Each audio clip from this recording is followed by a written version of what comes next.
OSP and abolition, you may make your comment briefly and then take leave of us.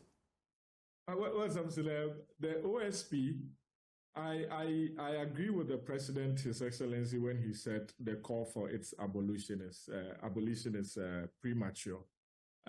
We must accept that the OSP office, the law itself came into being in 2017, less than 10 years.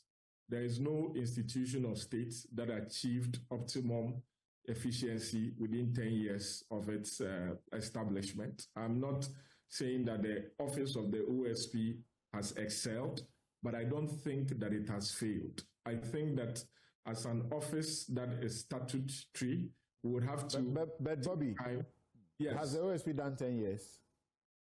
No. I'm saying the law itself was passed in 2017. Right. So the law itself is not even 10 years old. Well, the office actually started operating sometime in 2018. Yes. I think with Martin Amidu, one other and 3 other people. But they didn't actually operate. And then it moved to the next year, 2019. It's 2019 that they had their regulations passed, which they were asking for a long time, right? Yes. And yes.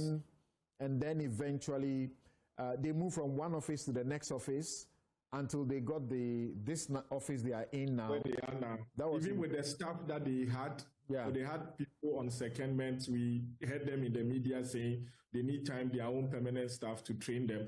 I think that we should, and you see something. So they completed the staffing sometime in 2023, before the end of 2023 or 2023, 2024 thereabouts.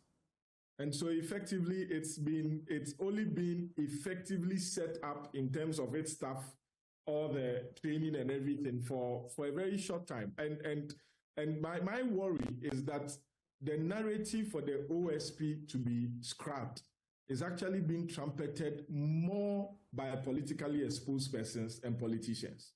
But the law that was passed, the OSP, is targeted at them. And if the citizens allow them to have their way, because there was a reason why the OSP Act was passed. It was to fill a certain lacuna in the prosecutorial powers of the Attorney General.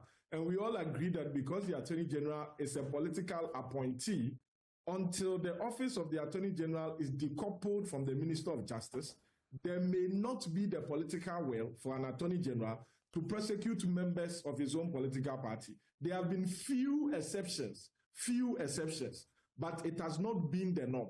And so if we insist on letting the OSP go because there has been 1 or 2 unfavorable court decisions, then I ask myself, what happens to all other state institutions that we have invested money in since independence, since we became a republic, that we keep complaining have not been able to meet up their obligations? I think instead of trumpeting only the weakness of the OSP, as citizens, as the media, as the politically exposed persons, we should look at how we can contribute to making the OSP as an institution. And I think a lot of the narrative has been directed at the persons in charge, instead of looking at the institution that the framers of the Act sought to establish.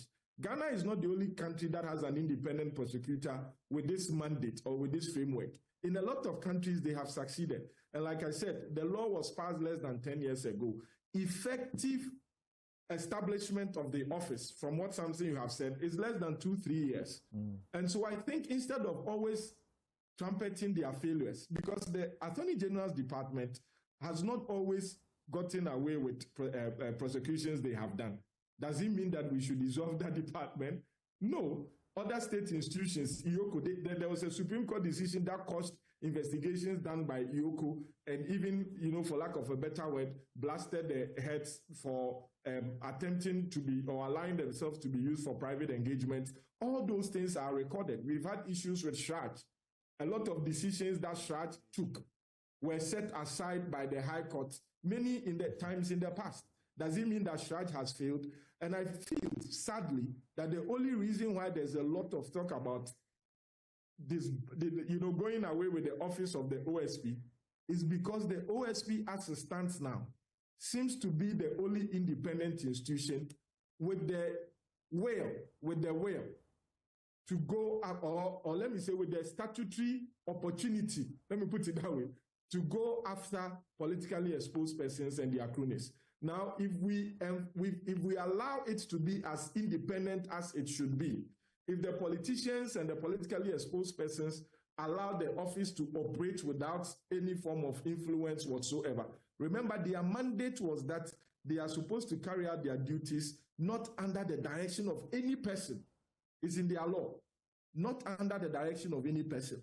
Then if we allow that to be, then I think that in years to come, the OSP office will be one that we will be celebrating. That is my contribution on that point. Okay, thank you very much. And that's